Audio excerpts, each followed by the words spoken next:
Hey guys, I want to talk about Rafael, Rafael Torres.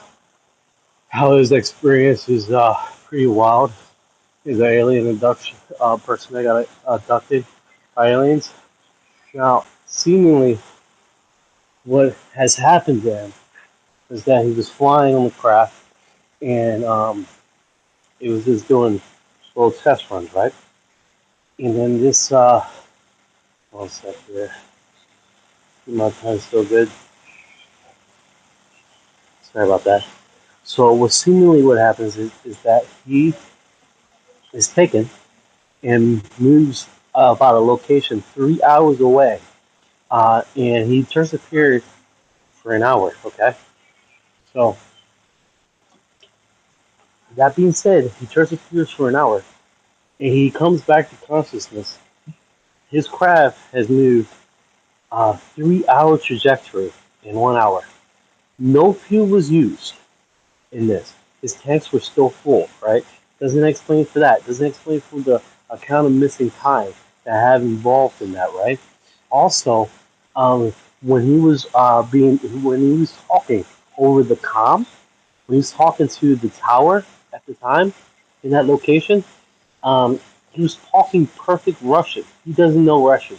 That's another thing with his mysterious. It's happened in 1976. If anybody is wondering, so that's one of the things. Let me turn this off. Okay, so that's one of the things with this phenomenon is really unique. Okay. Now I'm currently working alongside, and he has a YouTube channel, and he's telling me because he not to get off topic. I'm going to touch back on that guy. Uh, so basically, he when he comes to, he he's been blacked out. He basically doesn't remember anything of what was happening in that experience. Okay, and what's remarkable is he finally lands it with some coasting, right? He finally lands the craft. He lands the craft. They start asking him a whole bunch of questions, right? As far as what what um what he remembers, to what experience he had, all this other stuff, right? And what comes to mind is that they did a psychoanalysis with him. They basically talked to him as far as what knowledge. And I'm like getting messages here, and they talked to him as far as um, how long were you out there? Where you came from? Right. This is from Mexico, right? He travels about 3 hour location, but it was only an hour flight. So this is a lot of paranormal. So when the investigators show up and start filling him in with the blanks, what all knows like, hey, have you ever learned German? He was speaking English also. This is like a 30 to 45 minute segment of him going through this, right? And so that being said, he has no recollection at all, as far as what happened to him, as far as what was going on with him, no recollection at all. So you have that happening in a situation where he literally has no memory of this. Now, this poor guy, he was 26 at the time, I believe, and that was his last flight. He was so traumatized. He was so traumatized. That was his last flight. He didn't take another flight after that. He refused to. He was basically terrified.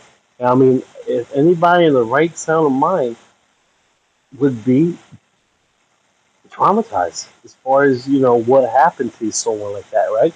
So just keep in perspective.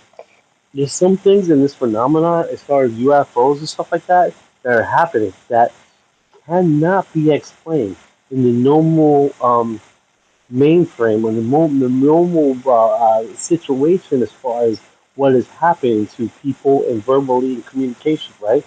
And to have that experience and have that missing time where he comes to, because he thought he crashed, he comes to, and the guy on the radio is saying, "Hey, are you there? Are you there?" And he's looking around, and there's all water. I mean, can you imagine the trauma? This trauma, like, what if this happens again, right? I want to just went off. What if this happens again? What if? the next time he doesn't come back, right? And what's crazy is the message of basically these beings saying, "Hey, we're watching you. We're from another. We're in the same universe. We're close to you guys. There's other beings in this universe also, and they don't have the characteristics of being so aggressive and harming their own people that we do, right?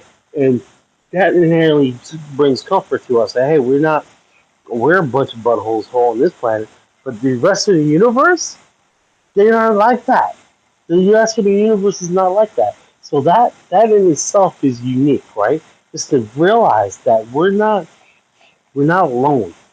But the message was very scary as far as what was the end result because there was 30 to 45 minutes and a lot of people report about how they were using them as a microphone, right, to get the information out, right. They were telling them all this information. This is 30 45 minutes, but this is what I see people broadcast.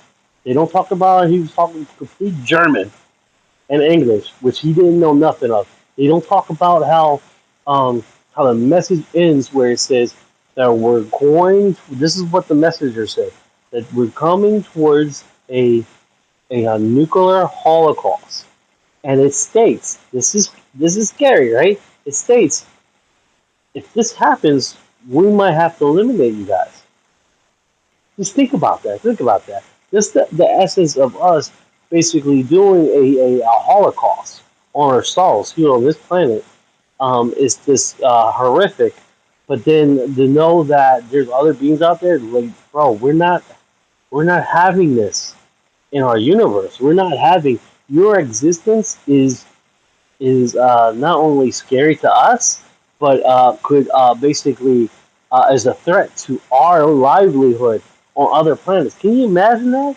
Us here, human beings, being so aggressive, but they're worried that through our craziness and our manipulation and what we do to ourselves, that we don't have no qualms of doing that to another species.